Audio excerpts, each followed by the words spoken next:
koleka na TV mpona baloba vie ya mama na biso mosali ya nzambe la servante Marie Misamu mpe ya son âme po asi akendaki donc koloba vie ya moto asi akufaki oyo nzambe azwaki molimo na ye eza mpenza malamu. Premièrement melo na koloba eza que depuis toute ma vie maman ayebisanga te que non abota lisusu Sokinde nini, elle m'a jamais dit que te azana aboti mwana mususu eza mwa mobali eza mwana mwasi be 3 soki 4 soki 5 bana donc pona nga maman m'a jamais dit mais soki aza et que maman bombelanga je peux rien faire et l'on a ko salaka ke to yambaye aya auto partager pe mikumba ya kombo ya misa toujours respecter parce que c'est un homme de Dieu. C'est un homme de Dieu, je dois dans l'église, il y a un pasteur, il y a un papa. Moi, je trouve normal que mon papa comment Moutou et comment vivre prouver à Moutou. Et ça, madame, mon père.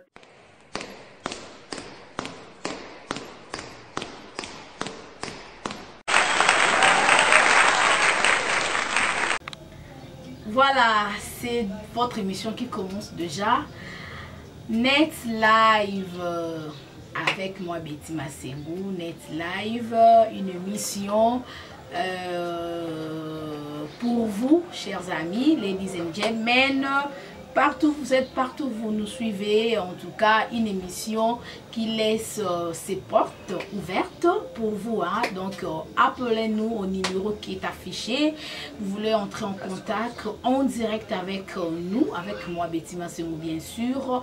Appelez-nous au plus 243 89 95 32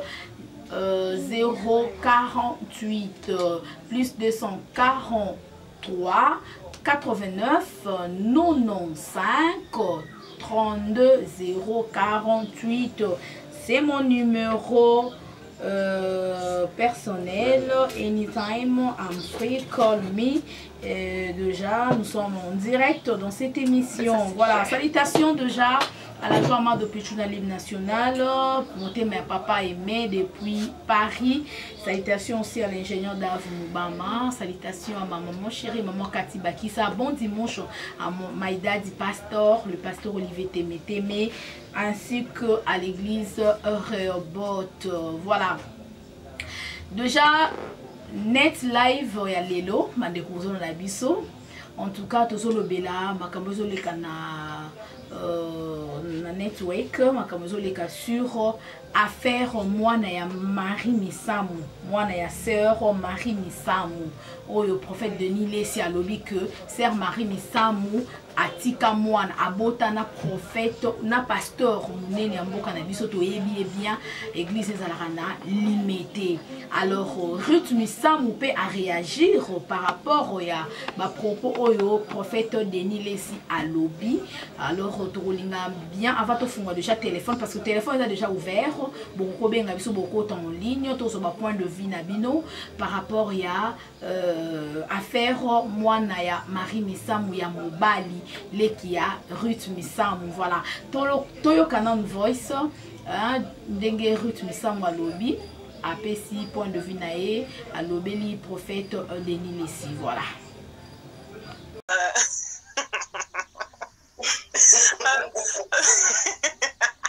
Premièrement, mais là on a le femme et ça que depuis toute ma vie maman a ebisanga te que non abota lisusu Sokinde nini, elle m'a jamais dit que te azana aboti mwana mususu eza mwa mobali eza mwana mwasi be 3 soki 4 soki 5 bana donc pona nga maman m'a jamais dit mais soki aza et que maman bombelanga je peux rien faire et l'on a ko salaka ke to yambaye aya auto partager pe mikumba ya kombo ya Misamu. Il pas à côté. Et ça le partager. Et le moi que tu es comme un banaï. Yeah. Donc yeah, to partager pe nini mikumba ya komba Misamu. d'ailleurs si on a zanga moko donc maki mwana maman nanga mwana maman si ko soka za aya to partager pour aya to partager pour yeba zo moi actualité. Oui, moi bien ça pas ma part ça non bien le kabon pas on lié par voiture à maman yebe to kabola donc to kabola na mikumba na ba kamnyoso to kabola donc pour nanga eza coûte 5 OK. Frère, petit frère Azar ou bien petite sœur Azar. Allô, bonjour. Allô. Ah, allô, bonjour. Okay. Leader, bonjour, Boni, bon dimanche. Hein? Bonjour. Ah, kitoko siko na yoko bien, bon dimanche, bonne santé, bonne activité kuna na Kenya, ezoleka bien.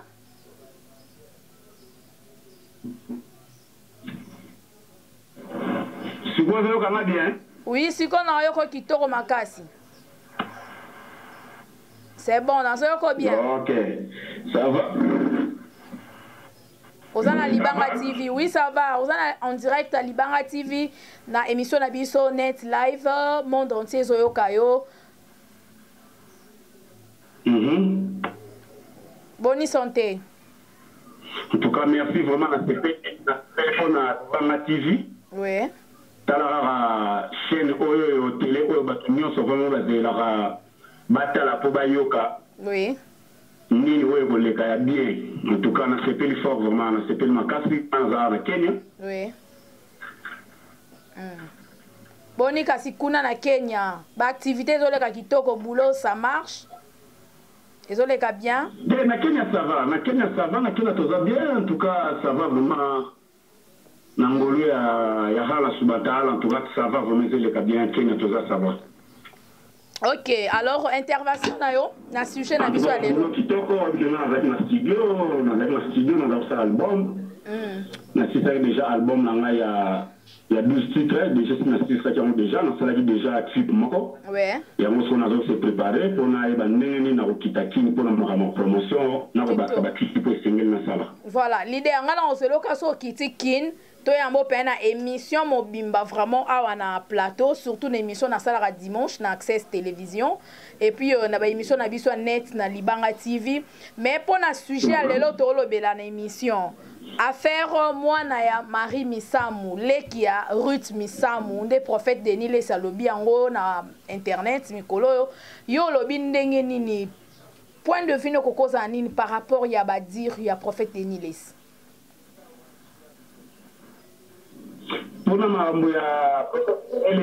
Oui.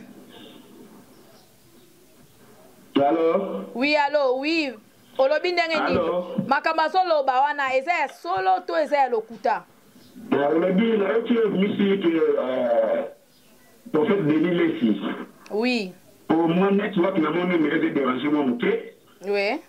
Na oti ka ke Denis Lessi na mazo sala bona ebi Denis o ya sali ya mona nyina yo bien pour na répondre yo quoi. Voilà, tozo landa na internet ndenga zoleka na ba émission azoloba que Sœur Marie Misamu abotaka mwana mususu na sima ya mwana na obiso soto yebi Rit Misamu azana leki ya mobali azana Belgique abotana pasteur moko boye na commune ya Limete. Alors yo lobi nini eza ya solo to eza ya lokuta. Connexion. Allô? Connexion à mon dérangé. Voilà.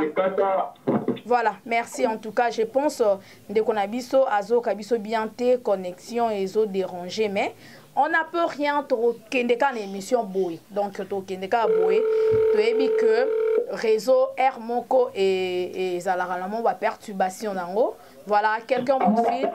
Oui, allô, bonjour. Allô, bonjour Betty. Bonjour papa, Boni. Motolanzambe. Frère Jefté Pacifique. Oui, to sepeli kozoyo en ligne, on a... Oui, ça va, par la grâce de Dieu. To sepeli kozoyo en ligne, na émission na biso, na Libanga TV, monde entier, zoyo kayo. Ouais, attends que mon saï nanzambe, et puis frère, aux artistes, musiciens, au sein de la musique chrétienne, to za la mutuna rotuna yo, après to relever la paix, album na yo okapi. Ok, merci beaucoup. Malgré tout ça, nous voulons, mais les Cambodgiens, on a pas de football qui va dérouler sur l'Andabiso. Oui. Oui, en tout cas, merci beaucoup, Motonanzambe, Tosepeli, Tozolandayo, monde entier, Zoyokayo. Mikolo, na net, donc on a internet, surtout émission dans net live.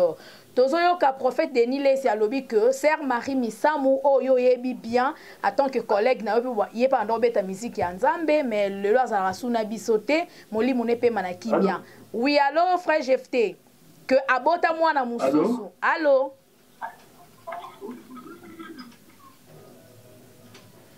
Allô. Allô. Oui allô nazoyoka très bien. Ozokanga? Oui, nayoki baneko caché otuninga inani. Question dans que na internet tozoka prophète Denis Lesi alobi que Sœur Marie Misamou abota mwana mususu na mosali na Nzambe moko na limité. Donc les qui a Ruth Misamou otoyebi na yebi te point de vue no kokoza na nini. Eza ya solo donc c'est vrai ou c'est archifaux makamazo loba. Ah OK, merci beaucoup Premièrement, biso toza tokakola mi pona oloba vie privée batete. Ouais. Toza mokilo to benga maki pona usala nzabe parce que ngomeza moke, je dis que tazo akala mingi. Ouais. Le pasteur de l'île tozo respecté parce que c'est un homme de Dieu. C'est un homme de Dieu, je dois pas dans l'église, il y a un pasteur, il y a un papa. Moi je trouve normal c'est que na papa na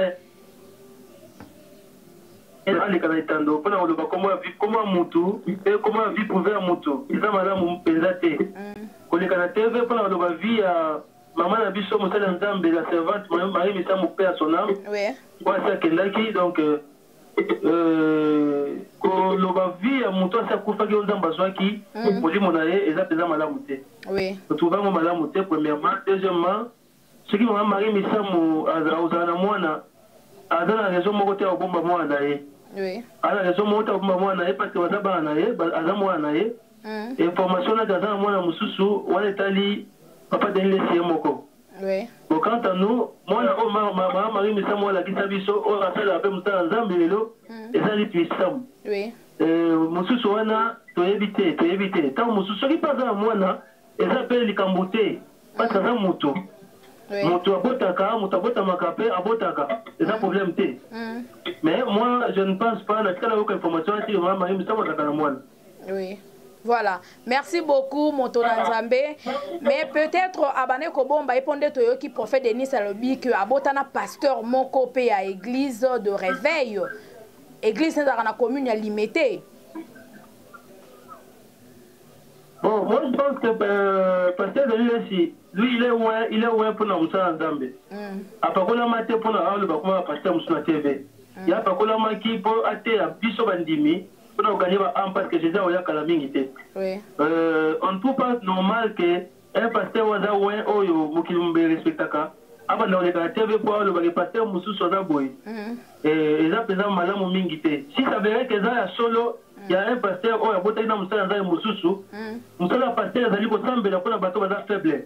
La Bible dit prier pour tous les saints. La Bible dit na biso mouton ba obenga saint mais Kosambe la pour la saint. Pourquoi? Pour le que quelque chose va obenga saint mais mouton la moutou. Donc tout le monde eza ngolo côté, eza ngolo kwa grave té. Voilà. Mais pour eux, ils ont moutou du Cameroun, salité dans malamu la Bible. On a été mouton les gars, TV pour la papa mouné le quoi papa de l'île auto respectaka. Mais les papa ils que s'il s'avérait que le Cameroun est solo, ils allaient penser moussala té papa de l'île au papa kola pas Nzambe.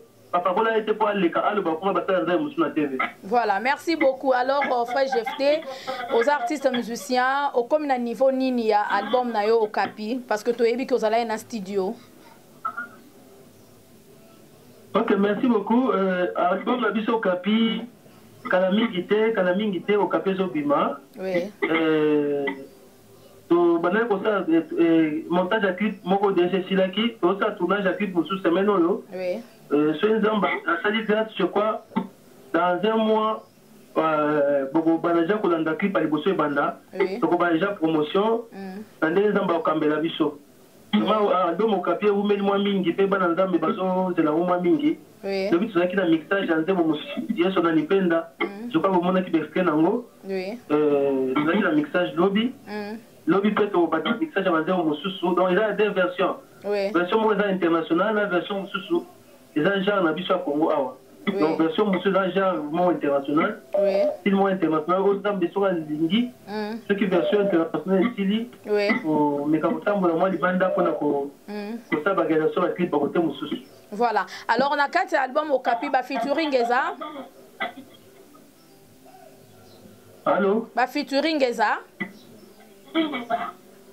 On a 4 albums au Capi, jusque-là, featuring Eza noté. Oui. Featuring Eza noté, parce que Bishop Matosa Moussala Nzambe, c'est l'orientation Nzambe. Oui. Nzambe, ce qui a orienté Bishop, que featuring Eza Lema, c'est ça featuring. Oui. Mais jusque-là, bande on a vu sur Bayemba Malamu, mais tout ça, Nzamba peut avoir orientation parce que Moussala Nzambe, ça les magas, c'est Nzambe. Et ça les matins, le col en débat, le bakilelo. Donc il est que les boyinga, peut-être que les mamans, non. Nous sommes dans le service de Dieu. Tout ça, Makamouné, Nzambe, Kolo Moussala, Kolo Banzembo. Voilà, ça c'est l'émission moi extrait Mouké Nango en live. Extrait Mouké au Capi en live. On a évité ce royaume de la mission. Yes, yo Zanzambe. Extrait Mouké Kaka. Il y a album au Capi. Ça c'est l'émission extrait Nango Mouké en acapella. Ok. Deko tango mosusu yo so comprendre ngaite. Esika bongi na nyama ezali na zamba. Esika bongi na mbiti ezali na mai. Esika bongi na ndeke ezali kolo. Esika bongi no kapi ezana bongo. Esika bongi no keteli boso na Yesu. Ngai na sao kapi. Ngana bongi na Congo. Donc on peut se mettre. Voilà. Merci beaucoup. Oui. Voilà. Merci beaucoup, Motona Nzambe, le frère Jephte Pacifique. Bon dimanche, Nayo, na maman Chimène, na bana nyonso. Na ebite bambo tezali, potonito kabwana yo tozo pe baton sous toko tabango en ligne. Merci beaucoup, maman Betty. Merci. Merci de partout dans le monde entier. Oui. Amen.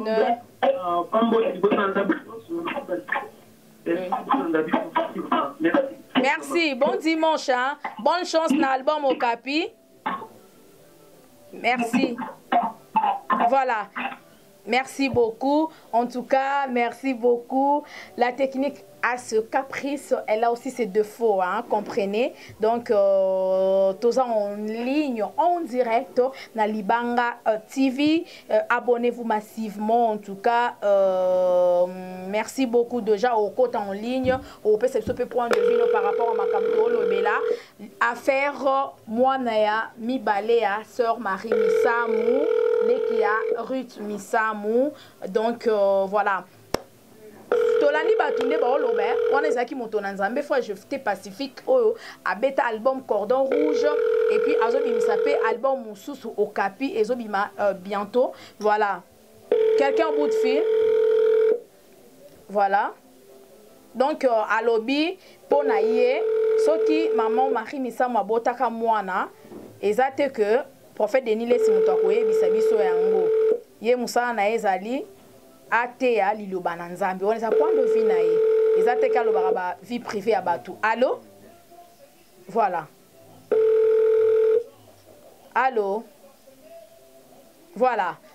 089 95 32 048 089 95 32 048.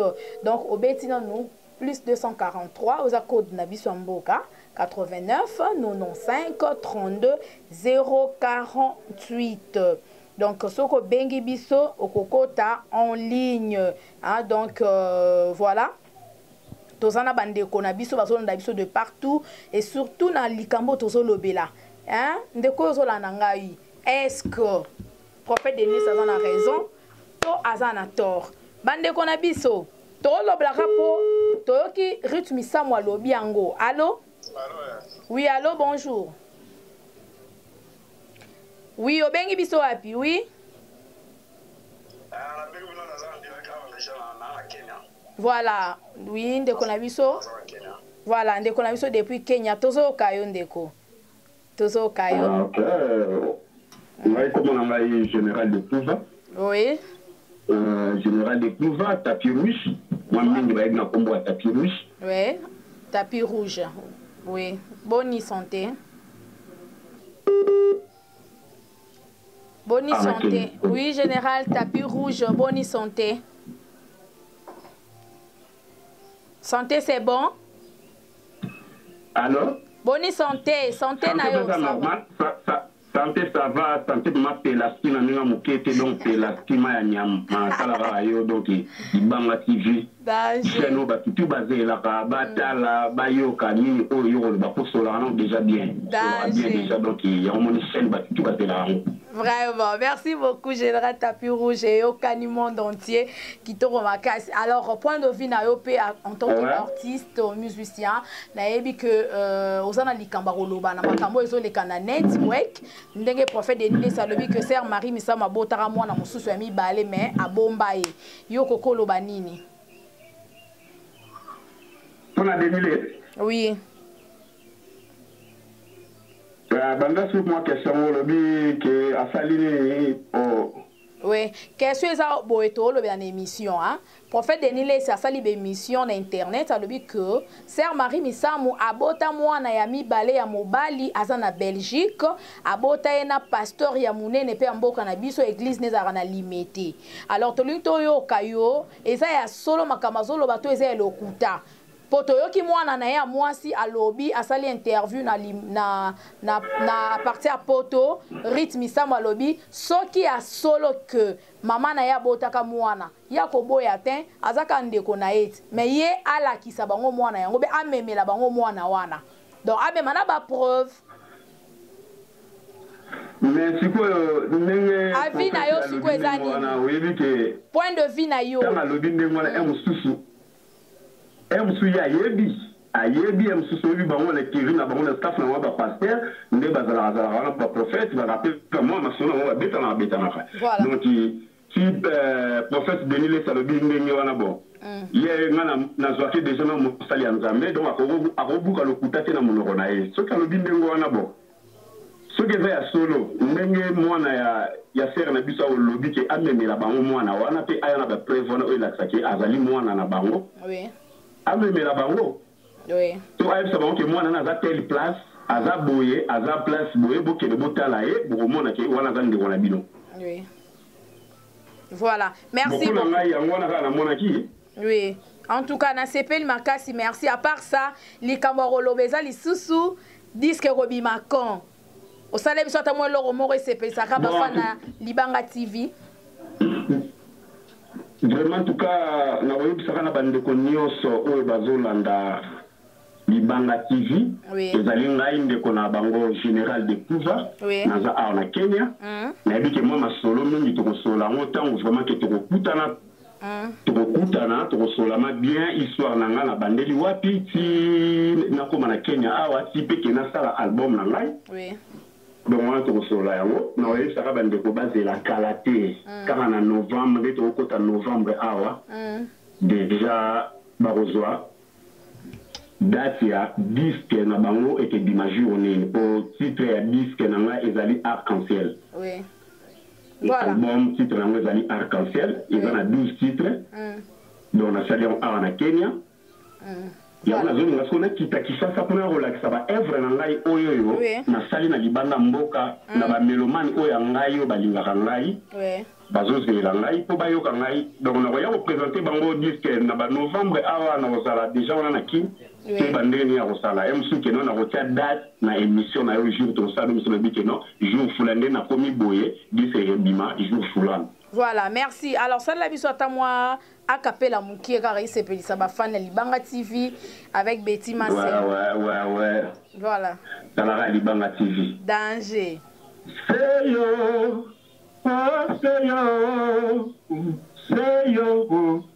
oh Gigina, c'est yo, oh Gigina, c'est yo, oh kondo ngaina nanie ngongesi elelie loseba lobetie masua emanie au revoir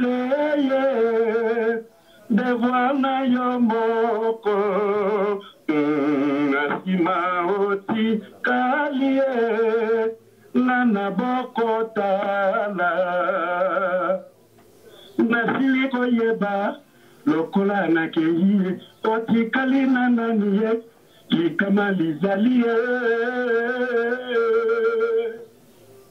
voilà ndako okosekana nanie nandako osolola na nanie narida ekopepana mopepere omaneo nalamu nateli misonga na monate c'est trop tard maswesi esiki libongo capitaine abasabweli kobeta enda. Merci beaucoup. Voilà, leader tapis rouge. Oyebi hein, oye mungongo na yo. Donc kalate. Oyebi mungongo na yo. On a kinde na bike. Ah kalate. Nazoya kalate baroswa. Leader. Oyebi mungongo na yo. Et rappelez biso Pepe Kale. Arc-en-ciel, album na bango ya général de Prouva tapis rouge. Merci beaucoup. Mungongo na sikozo rappelez biso de sikoyo. Merci beaucoup. Déjà on a fait des vidéos moko et ça déjà na YouTube. C'est parce que on trop na bénéficié belé na même na kini kuna en tout cas ba tiango banda le 14 mars. En tout cas il est dans la chaîne moyenne tanga ba comme ba chaîne musicwana na groupe na chaîne ezalité mais déjà ça va déjà. Merci biso Petro Sepela. Général de Prouva. Général de Prouva. Bon moi chanson na eza na katona.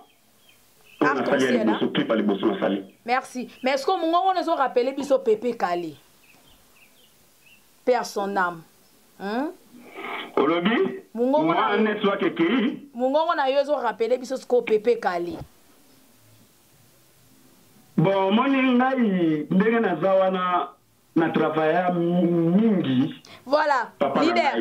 Leader. Non, Linga. Voilà, non, Linga. Non, Linga, on tolobelongo sikoyo. Hein? À long et à large, on a émission l'air Toroyamo sur Yekin. Donc, to be continued. À suivre, hein? Voilà. Merci, leader. Au revoir. Hein? Bon dimanche. Torosolon, vraiment bien sûr, Kinshasa, l'air Toroyamo, na émission vraiment mobimba. Hein? Donc, on est Torobé Tamasolo, vraiment, il y a parcours, nayo, et puis disque, nayo, donc Torolo Belango. Voilà.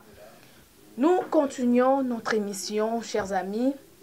Ladies and gentlemen, quelqu'un au bout de fil, je dis allô, bonjour. Voilà. 089 95 32 048. Voilà. Insistez, chers amis. Insistez vraiment. Allô? Allô, bonjour. Allô? Oui, bonjour. Bonjour. Boni Yaya. Bon dimanche, hein? Vous allez bien? Bonne santé. Allô? Oui, allô, bonne santé. Oui. Santé bien? Allô? Oui, vous allez bien? Voilà. Mais quand un peu qu'on pousse en amont, musique, bien, je crois que le réseau est bien. Yozo bien? Bonne santé. Oui, allô, santé est bien? Connexion pèse vraiment bien. Allô? Voilà, en tout cas, on n'a pas rien parce que la connexion n'est pas vraiment bonne. La connexion est mauvaise. Hein, donc, the connection is bad. Voilà, nous sommes arrivés à la fin de notre émission. Alors, pour boucler, chers amis, Bino Bolandi, ils sont de partout. Voilà, Bino Bolandi, ils sont de partout.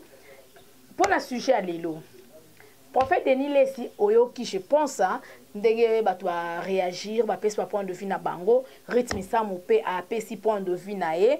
Ce qui, c'est vrai que maman Marie Misamu oyo atika biso rest in peace paix à son âme atika mwana mususu ekozala bien o meme la famille mwana wana lokwa yo yebi ekazaka na bonjour Betinga na kolobaka boye soki Denis Lesi pasteur alobi boko biso ya lobi oh Marie Misambu yebisaki yenda lobi donc eza biso photo ba famille ya Marie Misambu c'est ba yo loba na TV ke oui mam pasteur Denis Lesi alobi ke eza mambo solo ke Marie Misambu atika mwana mobali ndenge balobi pasteur Denis Lesi alobi donc famille na ba foi ba parce que jamais que famille baye bateke mwana bango abota ke pasteur moko boya leki ke alobi ke Marie Misambu yebisa donc biso ko na posa ka famille ba loba pongna ndimango famille Marie Misambu atande ko ne moko ya mwasi baleka ba isa biso ngo voilà en connexion za bien te bo comprendre biso